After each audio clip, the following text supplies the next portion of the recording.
खुदा से वही लोग करते हैं प्यार जो सब कुछ ही करते हैं उस पर निसार। खुदा से वही लोग करते हैं प्यार जो सब कुछ ही करते हैं उस पर निसार। इसी फिक्र में रहते हैं रोज़ो शब, इसी फिक्र में रहते हैं रोज़ो शब कि राज़ी वो दिलदार होता है कब, कि राज़ी वो दिलदार होता है कब। Asyhadu an la ilaha illallah wahdahu la syarikalah wa asyhadu anna Muhammadan abduhu wa rasuluh. Amma ba'du fa a'udzu billahi minasyaitonir rajim. Bismillahirrahmanirrahim. Pemirsa yang dirahmati Allah Subhanahu wa taala. Assalamualaikum warahmatullahi wabarakatuh. Pada kesempatan daras tafsir Al-Qur'an di episode ini, kita akan membahas tafsir dari surah Al-Kahfi ayat yang ke-74 dan 75. Hazrat Mirza Bashiruddin Mahmud Ahmad radhiyallahu ta'ala anhu menyampaikan bahwa di ayat 74 Nabi Musa alaihissalam merasa bersalah dan meminta maaf atas kesalahannya karena merasa tidak sabar saat berguru kepada sang hamba Allah Subhanahu wa ta'ala. Nabi Musa alaihissalam bersabda, "Sekali lagi maafkanlah aku, dan di lain kesempatan aku tidak akan melanggar janji lagi." Takbir dari ucapan ini adalah pada masa permulaan agama Islam, kaum Yahudi dan kaum Masehi akan mengadakan perjanjian dengan Rasulullah SAW. Namun kemudian mereka mengkritik dan memutuskan hubungan dengan Rasulullah SAW. Hal ini terbukti pada saat Rasulullah SAW hijrah ke Madinah. Awalnya kaum Yahudi di Madinah mengadakan perjanjian damai dengan Rasulullah SAW dan mereka bergabung dengan aliansi beliau. Namun ketika mereka melihat banyaknya tuntutan pengorbanan harta yang harus diberikan kepada Rasulullah SAW, maka mereka mulai mengadakan pertengkaran dan perselisihan dengan Rasulullah SAW. Banu Qunaiqa sebagai contohnya berselisih dengan Rasulullah SAW dalam masalah ini. Pemirsa yang dirahmati Allah Subhanahu wa taala, demikian pula halnya dengan orang-orang Masehi. Pada masa permulaannya, mereka memiliki hubungan yang sangat baik dengan kaum muslimin. Sehingga ketika Rasulullah SAW menulis surat kepada raja-raja, maka sebagian raja di antara mereka pada mulanya memberikan penghargaan yang istimewa kepada beliau. Namun, ketika dilihat siasat kaum muslimin bertentangan dengan siasat kaum Masehi, maka mereka mulai mengadakan peperangan dengan kaum muslimin. Meski pada akhirnya mereka harus menerima resiko kekalahannya di zaman khilafat Hazrat Abu Bakar Siddiq radhiyallahu ta'ala anhu dan Hazrat Umar bin Khattab radhiyallahu ta'ala anhu, yang kemudian dampaknya pun terus mereka rasakan sampai beberapa abad lamanya. Pemirsa yang dirahmati Allah Subhanahu wa taala, Pada ayat yang ke-75 diceritakan bahwa sang hamba Allah Ta'ala ini telah membunuh seorang pemuda. Hazrat Mirza Bashiruddin Mahmud Ahmad radhiyallahu ta'ala anhu bersabda bahwa ayat anak itu dibunuh oleh hamba pilihan Allah menurut pendapatku adalah pemandangan ini hampir sama dengan pemandangan Rasulullah SAW saat beliau Isra. Yaitu sesudah beliau melihat seorang nenek-nenek, Rasulullah SAW pun mendengar ada orang lain yang memanggil nama beliau. Namun atas hal tersebut, beliau tidak menjawab panggilannya. Selain itu, kepada beliau pun telah dihadapkan sebuah gelas yang berisi khamr, dan beliau pun tidak meminumnya. Malaikat Jibril berkata bahwa orang yang memanggil-manggil beliau adalah syaitan, dan khamr takbirnya adalah kesesatan yang merupakan pekerjaan syaitan.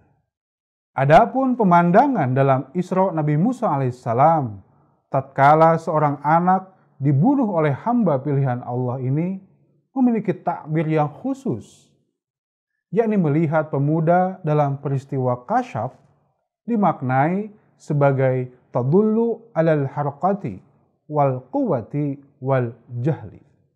Artinya menunjukkan kepada gerak, kekuatan, dan kejahilan. Memang dari ketiga hal inilah yang akan mendorong manusia kepada godaan syaitan. Di satu pihak ada kekuatan, dan di pihak lain ada pula gerakan, kemudian diakhiri oleh kejahilan. Pemandangan kasyaf ketika hamba pilihan Allah membunuh anak muda tersebut langsung dikritik oleh Nabi Musa alaihissalam. Hal ini menjadi isyarat bahwa ajaran dalam agama Islam selalu menekankan pada menghadang segala bentuk kejahilan dan kejahatan. Itulah mengapa ajaran Islam sangat ketat dalam pelarangan khamr, dansa, hiburan romantik, tontonan yang menerbitkan birahi, dan lain-lain. Dan atas peraturan ini, maka para pengikut dari silsilah Musawi, dan khususnya kaum Masehi, sangat memprotesnya dengan mengatakan bahwa Islam telah membunuh masa remaja seseorang. Islam tidak membolehkan manusia untuk menikmati kelezatan hidup di dunia. Dan mereka menegaskan bahwa kehidupan ini bukan untuk selalu ditekan dan ditahan-tahan. Bisikan syaitan inilah yang menjadi sebab utama mengapa kebanyakan dari pengikut Masehi membenci ajaran Islam. Karena semua perbuatan yang berbau godaan syaitan dilarang oleh agama Islam. Pemirsa yang dirahmati Allah Subhanahu wa Ta'ala, demikianlah dari tafsir Al-Quran yang dapat saya sampaikan pada episode kali ini.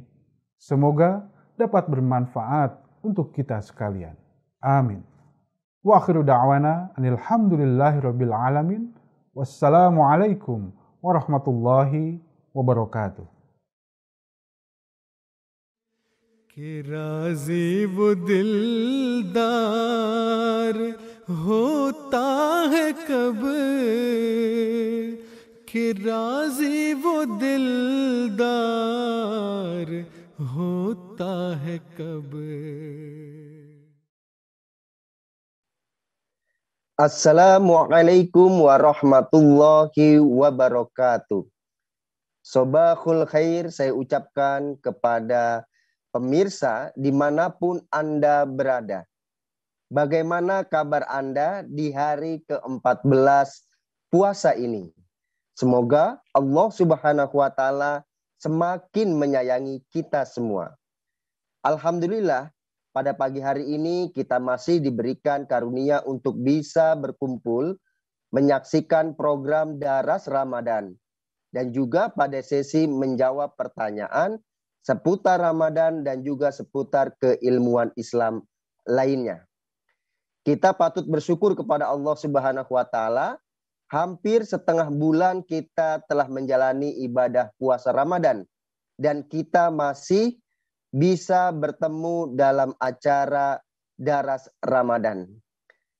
Alhamdulillah sekarang di tengah-tengah kita sudah ada 2 orang narasumber yang akan menemani kita untuk membahas, menjawab beberapa pertanyaan dari para anggota. Yang pertama ada Maulana Muzaffar Ahmad. Beliau adalah mubalik yang bertugas di Jakarta Barat. Dan yang kedua adalah Maulana Arsalanullah Muhammad Ahmad Ars. Beliau bertugas di Jemaat Pulau Tidung. Sampai hari ini kami telah menerima 80 lebih pertanyaan dari para anggota yang menanyakan seputar Ramadan dan pertanyaan lainnya. Bagi Anda yang masih memiliki pertanyaan-pertanyaan seputar Ramadan dan juga pertanyaan lainnya, Anda bisa mengirimkan pertanyaan Anda tersebut kepada kami dengan cara silahkan Anda mengklik link yang telah kami sematkan di kolom komentar YouTube. Kami masih senantiasa menunggu pertanyaan-pertanyaan yang Anda kirimkan. Dan insya Allah kami akan berusaha untuk menjawabnya sedetail mungkin. Pemirsa Ramadan yang dirahmati oleh Allah Subhanahu wa taala, di dalam hadis Bukhari, Nabi Muhammad SAW bersabda, barang siapa di dalam bulan Ramadan ini dia melakukan sholat malam dengan keimanan yang tulus dan dengan mengharapkan pahala dari Allah Ta'ala, maka Allah Ta'ala akan memberikan ampunan atas dosanya yang telah lalu. Maka dari itu marilah kita memperbanyak ibadah sholat malam kita. Bapak-bapak mubalik yang saya hormati, alhamdulillah, bagaimana kabar bapak-bapak sekalian? Alhamdulillah, baik Pak Nom. Alhamdulillah kita dalam lindungan Allah Subhanahu wa taala. Pada pagi hari ini kembali kita akan menjawab beberapa pertanyaan dari para anggota. Pertanyaan pertama mengenai membaca surah Al-Fatihah di dalam sholat, baik sholat berjamaah maupun sholat sendiri. Apakah kita disunahkan untuk meresapi arti dari surah Al-Fatihah tersebut? Karena kita ketahui bahwa surah Al-Fatihah ini merupakan surah yang wajib dibaca ketika kita melakukan sholat. Saya ingin bertanya kepada Maulana Arsalan. Pak Mubalik, bagaimana hukum ya, membaca surah Al-Fatihah di dalam sholat yang harus memahami berkaitan dengan makna dari tiap-tiap ayat dari surah Al-Fatihah ini? Mohon penjelasan dan penjabarannya. Baik, jazakumullah Pak Maulana Anom. Assalamualaikum warahmatullahi wabarakatuh. Waalaikumsalam warahmatullahi. Di dalam buku Zikir Ilahi karya Hazrat Khalifatul Masih As-Sani radhiyallahu an, Hazrat Mirza Bashiruddin Mahmud Ahmad, beliau menjelaskan beberapa penjelasan mengenai perlunya mengerti terjemahan bacaan sholat. Di antaranya beliau menjelaskan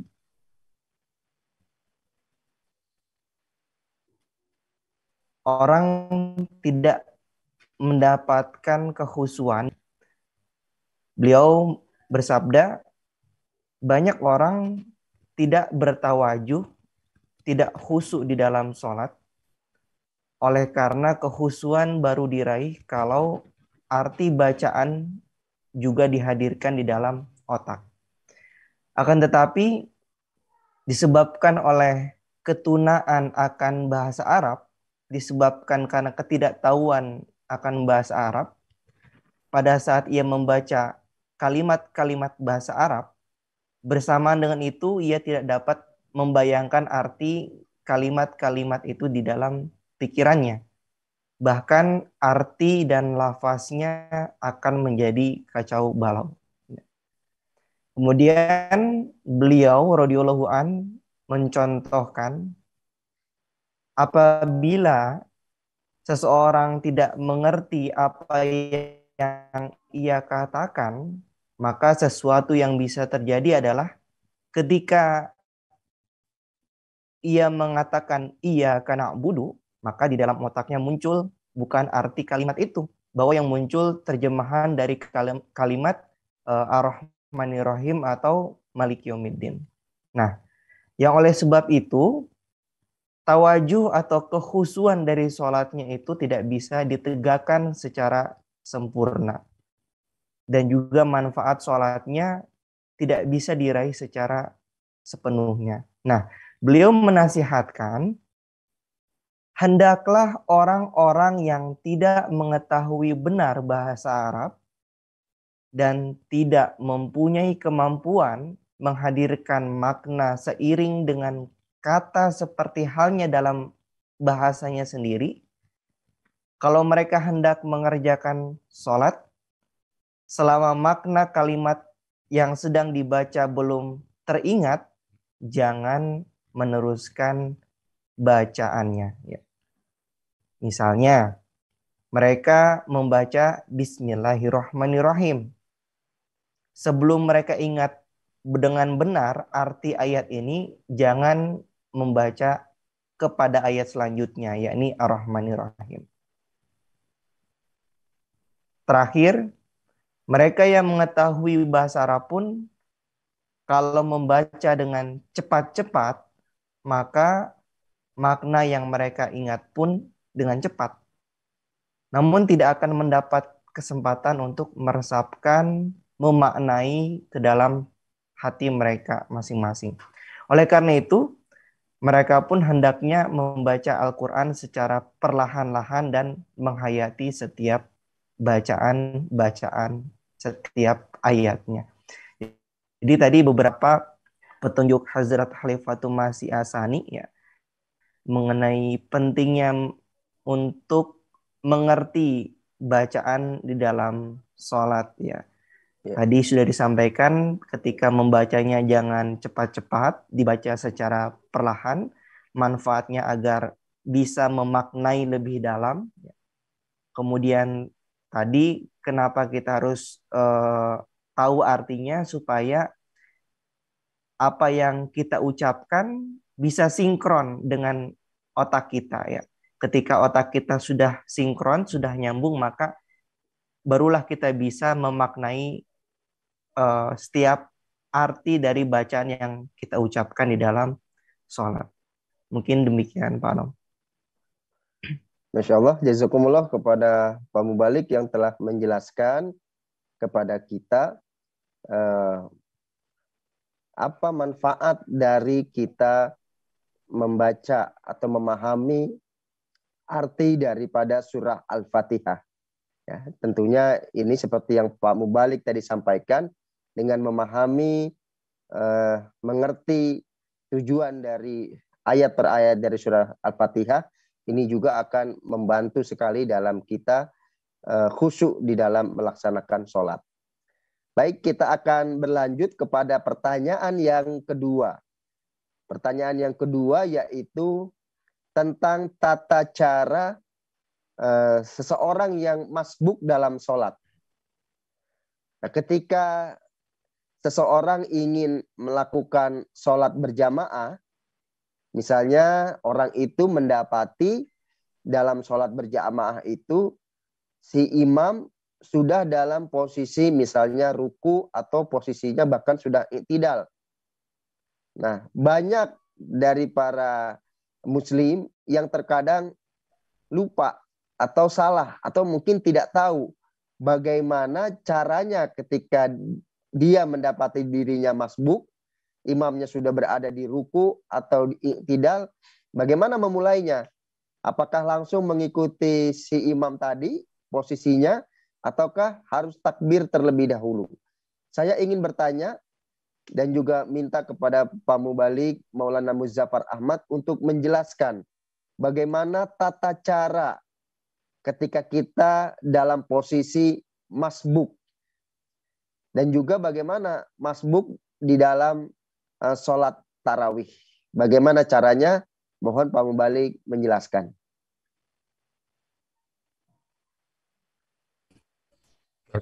Jazakumullah Pak Anom atas pertanyaannya.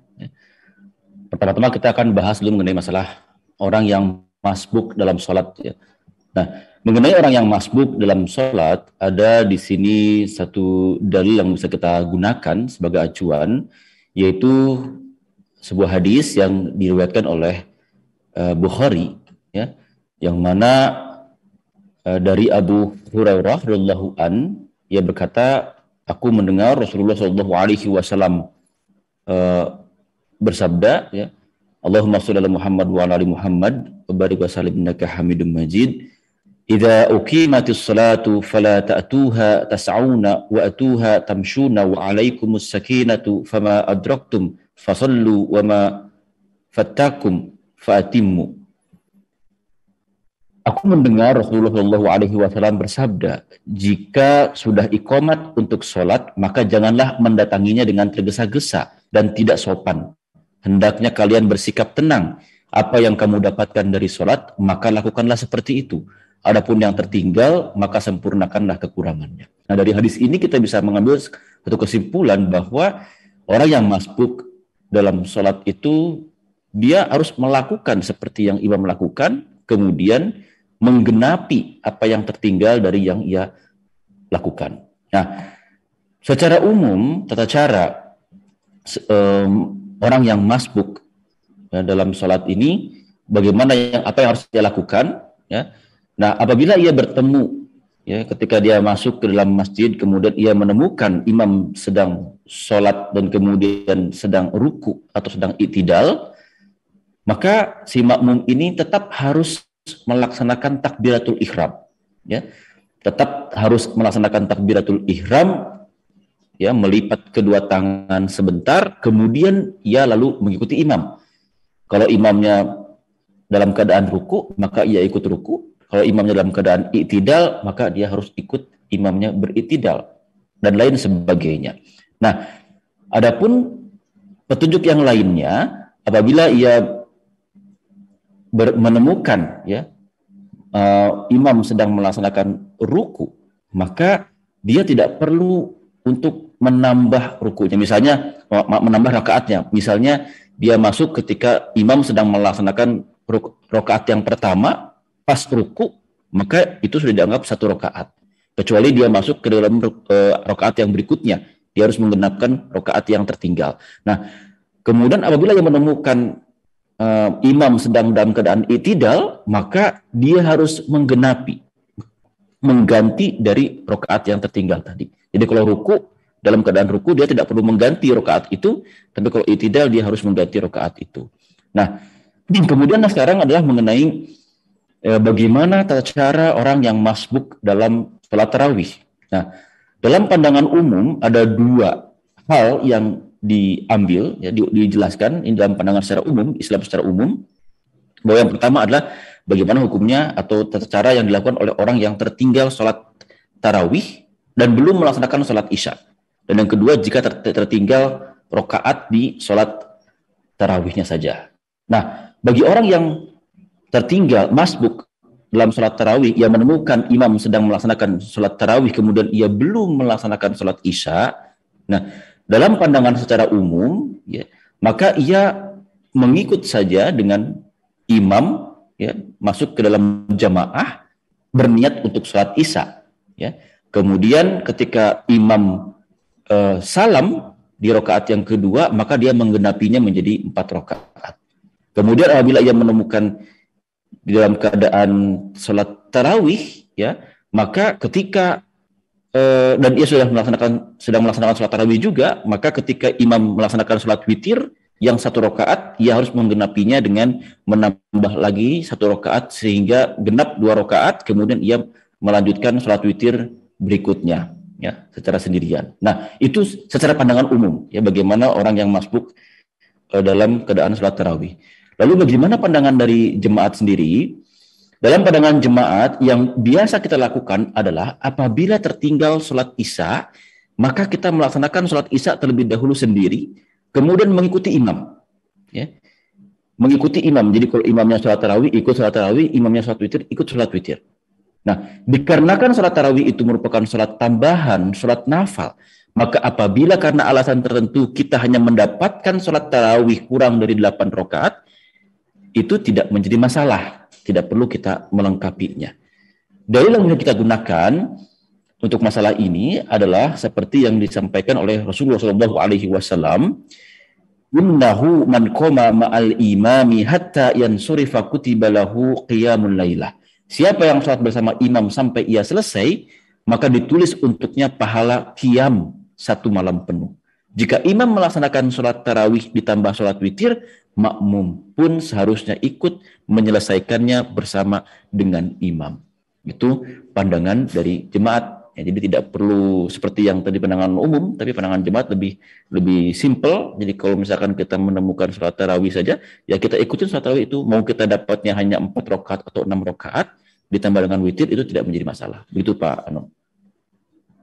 Insyaallah. Jazakumullah kepada Pak Mubalik yang telah menjawab pertanyaan tadi. Jadi pemirsa sekalian, kita harus mencermati penjelasan dari Maulana Muzaffar Ahmad, ya. Beberapa hal, poin-poin yang harus mungkin kita ingat dan kita perhatikan tentang posisi jika kita dalam kondisi masbuk, ya. Agar kita tidak salah praktek ketika suatu saat mungkin kita sholat dalam kondisi masbuk. Baik Bapak-Bapak, Mubalik dan para pemirsa, tadi kita sudah menjawab 2 pertanyaan yang diajukan oleh para Ahmadi. Kita akan melanjutkan, mendialogkan lagi satu tema, satu pertanyaan yang juga diajukan oleh para Ahmadi, yaitu berkaitan dengan sholat sambil membaca Al-Quran. Kita ketahui bersama, sebagai seorang muslim, orang yang rajin melakukan sholat 5 waktu dalam kehidupannya, tidak semua muslim itu memiliki hafalan Al-Quran yang banyak atau yang panjang-panjang. Sedangkan kita ketahui di beberapa bagian sholat kita disunahkan juga untuk membaca ayat-ayat yang panjang di dalam Al-Quran. Nah, mungkin beberapa orang merasa jenuh juga ya, lama-lama hanya memakai ayat yang itu-itu saja. Sedangkan untuk menghafalkan ayat Al-Quran, mungkin karena sudah tua begitu, atau memang sudah berusaha tidak berhasil juga menghafalkan ayat-ayat Al-Quran yang panjang-panjang, sehingga ini juga sedang viral, bahkan ada juga yang menjual alat untuk mempermudah seseorang yang sholat sambil membaca Al-Quran di hadapannya. Atau dia sambil memegang Al-Quran. Atau sambil membuka aplikasi Al-Quran di handphonenya. Kemudian dalam kondisi sholat, dia membaca melalui media-media tadi. Saya ingin bertanya kepada Pak Mubalik, Maulana Arsalanullah Muhammad Ahmad Ars, berkaitan dengan adakah contoh-contoh dari Nabi Muhammad SAW atau dari para sahabatnya yang beliau-beliau sholat dalam posisi sholat, kemudian memegang mushaf Al-Quran atau lembaran-lembaran Al-Quran misalnya pada zaman dahulu. Silakan Pak Mubalik. Baik. Jazakumullah Pak Anom. Berkenaan tentang pertanyaan ini, saya mengambil beberapa referensi dari beberapa pandangan imam mazhab ya. Di antaranya kalau menurut Imam Abu Hanifah radhiyallahu an, beliau berpandangan dengan melakukannya sholat menjadi batal. Tetapi jika terpaksa dan karena tuntutan keadaan, yakni supaya menghidupkan sunnah tarawih, maka dalam corak pengecualian bisa dimintakan izin dari markas. Ya. Sebab dalam keadaan seperti itu, dari antara para ulama terdahulu, ya, para ulama mengizinkan menggunakan cara seperti itu. Beberapa ulama Imam Hu'an, Imam Syafi'i, dan Imam Ahmad. Ya.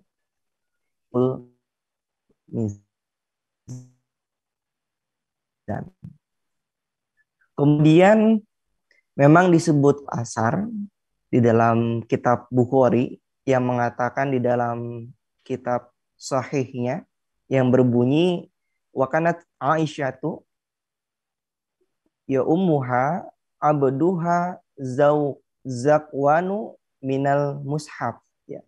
Yang artinya Hazrat Aisyah radhiyallahu anha pernah diimami oleh budaknya yang bernama Zakwan. Dan ketika itu ia membaca langsung dari mushaf Al-Quran. Ya. Kemudian saya mengambil beberapa referensi lain. Dan ini dijelaskan juga oleh Imam Nawawi. Beliau mengungkapkan membaca dalam mushaf tidak membatalkan sholat. Ya. Kalau menurut pandangan Imam Nawawi, membaca dalam mushaf itu tidak membatalkan sholat. Adalah mazhab kami, yakni Syafi'i, mazhab Maliki, Abu Yusuf, Muhammad, dan Ahmad berpandangan sama seperti Imam Nawawi. Yakni membaca dalam mushaf Quran tidak membatalkan puasa. Ya. Kemudian dijelaskan juga tadi Abu Hanifah pun berkata hal itu membatalkan. Tetapi di sini Abu Bakar Ar-Razi ya, yang beliau wafat pada tahun 925 Masehi, beliau menjelaskan apa yang disampaikan oleh Abu Hanifah. Beliau berkata, yang dikehendaki oleh Abu Hanifah adalah apabila tidak hafal Al-Quran dan membaca banyak dalam mushaf. Adapun apabila hafal dan membaca banyak atau tidak hafal dan membaca sedikit, seperti satu ayat dan semacamnya, maka tidak batal. Kemudian terakhir di dalam buku fikih Ahmadiyah dijelaskan bahwa menilawatkan Al-Quran dengan melihatnya atau membacanya dalam tarawih atau seseorang makmum melihat Al-Quran lalu mendiktekannya kepada imam dalam kondisi yang umum itu merupakan tidak tepat. Dengan begitu keinginan untuk menghafalkan Al-Quran akan berkurang. Ya. Jadi dalam keadaan terpaksa dalam sholat nafal boleh membaca qiraat dengan melihat mushaf Al-Quran. Demikian juga membalik lembaran Al-Quran dan melepaskan tangan dari dada, untuk itu juga diperbolehkan ya. Jadi diperbolehkan ini adalah dalam tanda kutip ya. Tetapi tadi yang perlu digarisbawahi adalah jika dalam kondisi umum ya banyak penghafal Al-Quran atau banyak yang hafal bacaan Al-Quran, kondisi membaca mushaf Al-Quran dalam keadaan menjadi imam itu sesuatu yang tidak tepat ya. Karena tadi dengan begitu keinginan untuk menghafalkan Al-Quran jadi akan berkurang. Mungkin begitu Pak Anam. Ya, jazakumullah Pak Mubalik yang telah menjelaskan kepada kita pemirsa bahwa membaca mushaf Al-Quran dalam sholat itu, ya jika dibiasakan kita melakukan hal itu dan kemudian masyarakat membiasakan hal itu, memang cukup berbahaya juga, karena tentu orang akan malas ya membaca Al-Quran, karena sudah ada keringanan untuk membuka Al-Quran ketika kita menjadi imam atau dalam kondisi sholat. Nanti jadi akan malas untuk menghafalkan Al-Quran gitu Pak Anam ya. Ya, betul sekali Pak Mubalik. Baik, kita akan berlanjut kepada pertanyaan selanjutnya, masih berkaitan dengan membaca mushaf Al-Quran ketika sholat. Saya ingin bertanya kepada Maulana Muzaffar Ahmad. Ketika kita sholat, misalnya sambil membaca mushaf tadi, ini tentu akan mempengaruhi kekhusyuan. Karena tentu mata kita akan condong kepada ayat-ayat yang sedang dibaca di dalam mushaf itu. Apalagi kalau yang membaca mushaf itu adalah betul-betul tidak familiar dengan kata-kata yang ada di dalam Al-Quran. Pasti juga membacanya akan terbata-bata, sehingga mempengaruhi kualitas daripada kekhusyuan sholatnya. Sedangkan kekhusyuan dalam sholat itu juga merupakan sebuah impian bagi orang yang melaksanakan sholat ya. Karena salah satunya kita kalau sholat yang kita cari adalah kekhusyuan di dalam sholat kita itu. Pak Mubalik, terhadap hal itu bagaimana ya, berkaitan dengan kekhusyuan dalam sholat, kemudian ada praktek misalnya memegang mushaf ketika sholat. Mohon bantu menjelaskannya. Baik, jazakumullah Pak Anom pertanyaannya. Nah, jadi ya perlu di garis dibawahi di sini ya, bahwa tadi seperti yang dijelaskan oleh Pak Arsalan, ya, membaca Al-Quran atau membaca mushaf ketika sedang sholat itu diperbolehkan, memang ya boleh saja, tapi dalam keadaan tertentu, dalam keadaan terpaksa sekali baru hal itu diperbolehkan dengan syarat-syarat yang juga ada syarat-syarat yang mengikutinya. Nah, salah satunya sebenarnya adalah bahwa sebenarnya Islam itu tidak mempersulit ya pengikutnya. Ya. Ajaran Islam itu tidak mempersulit pengikutnya. Bahkan ajaran Islam itu dibuat untuk mempermudah pengikutnya. Ya. Kalau kita baca dalam surah Al-Muzammil ayat yang ke-21, Allah SWT berfirman, Inna rabbaka ya'lamu annaka taqumu adna min sulusayil laili wan nisfahu wa sulusahu wa ta'ifatun minal ladzina ma'ak wallahu yuqaddirul laila wan nahar alima an la tuhsuhu fataba alaikum faqra'u ma tayassara minal Qur'an. Sesungguhnya Tuhan engkau mengetahui bahwa engkau berdiri untuk sholat hampir 2/3 malam, dan kadangkala setengahnya atau sepertiganya, dan begitu pun segolongan orang yang beserta engkau. Dan Allah menetapkan ukuran malam dan siang, dan mengetahui bahwa kamu tidak dapat mengukur waktu dengan cermat, maka Dia mengasihani atas kamu. Maka bacalah apa yang mudah dari Al-Quran. Dan Al-Ayah sampai ayat akhir ya.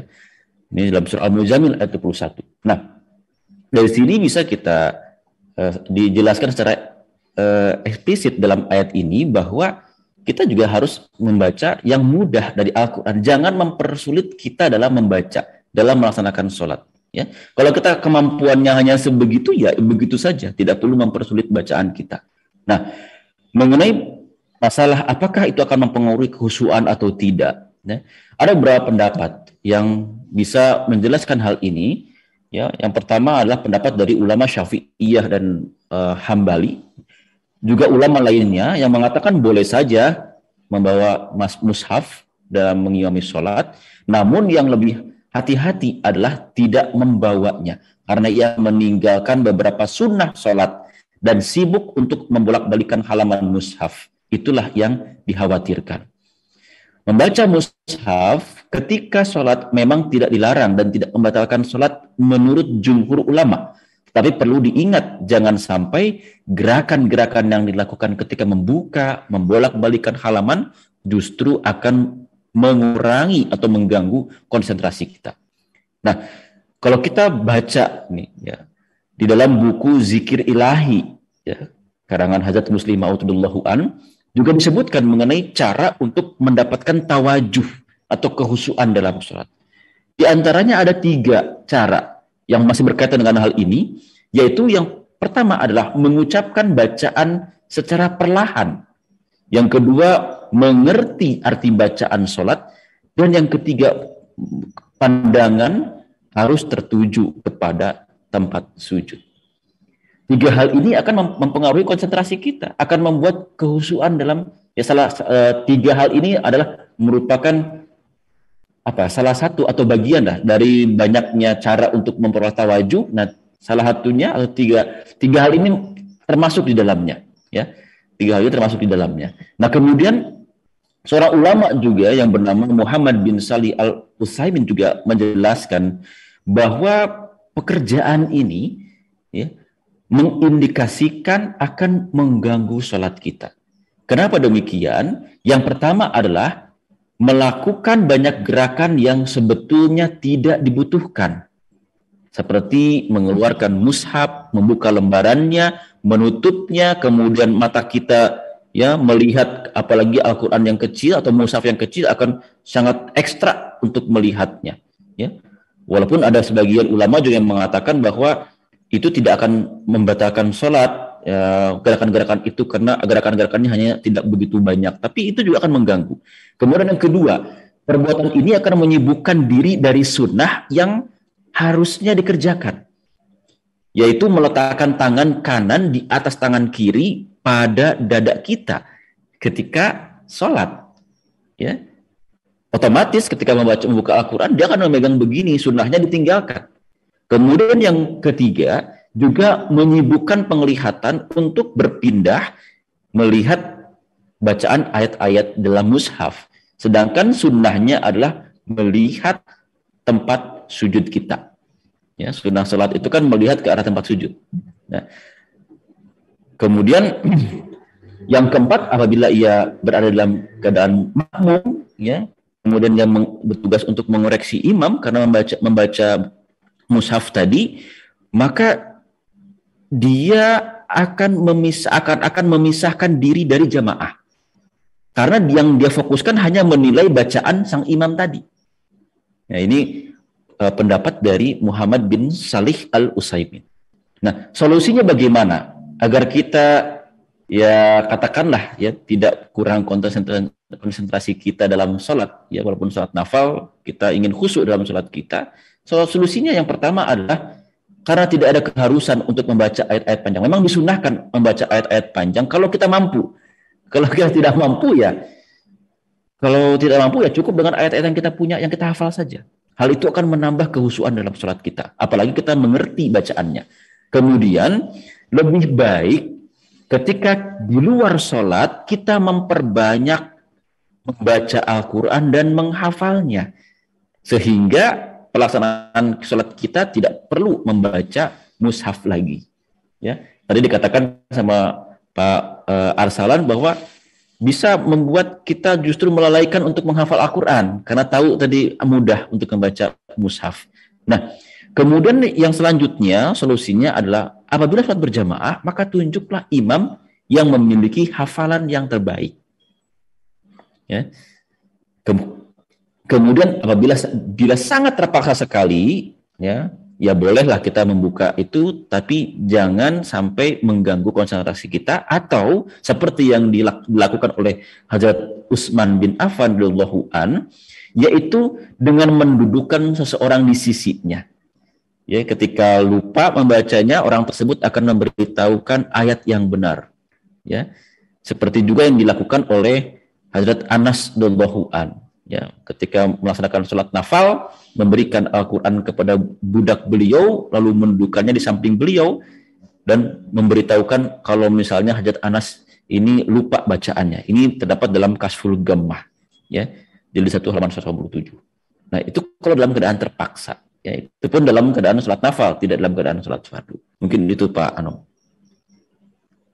Baik, jazakumullah Pak Mubalik, Maulana Muzaffar Ahmad, yang telah menjelaskan kepada kita pemirsa keterkaitan antara akan tercederai ya kekhusyuan yang harusnya kita cari, kita raih di dalam sholat-sholat kita hanya demi mengedepankan kita untuk membaca Al-Quran, membaca mushaf Al-Quran di dalam sholat kita. Ya, tentu ini juga harus menjadi pertimbangan yang betul-betul kepada orang yang mau melaksanakan sholat dengan cara membawa atau membaca mushaf Al-Quran. Dan memang lebih bagus adalah yang disampaikan oleh Pak Mubalik tadi, ya sholatlah dengan hafalan ayat-ayat yang sudah kita miliki, tetapi di dalamnya terdapat kekhusyuan di dalam sholat. Ini memang secara sunnah dari Nabi Muhammad SAW dan dari Al-Quran yang lebih tepat seperti itu. Jazakumullah kepada Bapak-Bapak Mubalik sebagai narasumber dan juga para pemirsa di rumah yang selalu setia menyaksikan program ini. Alhamdulillah kita telah usai membahas 3 pertanyaan dari para anggota. Insya Allah jawaban dari para mubalik akan sangat bermanfaat bagi kita semua. Dan saya selalu berharap kepada para Ahmadi untuk selalu setia menyaksikan program Daras Ramadan dan juga sesi menjawab pertanyaan seputar Ramadan dan pertanyaan lainnya pada hari esok. Saya ucapkan jazakumullah ahsanal jaza kepada semuanya. Saya Anom Tulus Manembah beserta dengan kru yang bertugas pada pagi hari ini mengucapkan wassalamualaikum warahmatullahi wabarakatuh.